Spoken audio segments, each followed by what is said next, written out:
In this video, we will explore the temporary or hidden tabs in PowerPoint that only appear under specific conditions.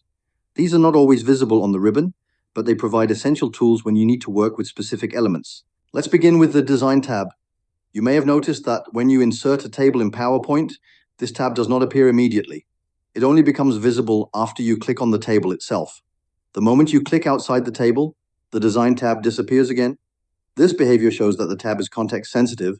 It appears only when needed.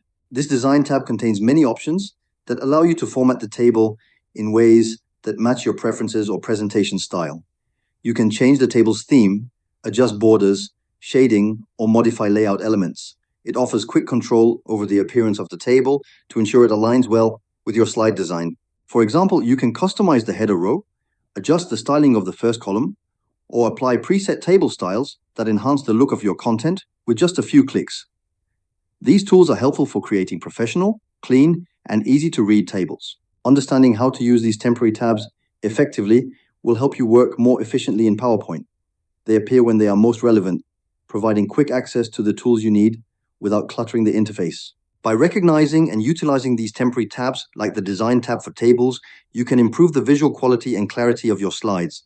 It's a simple feature, but one that can make a big difference in your presentation workflow.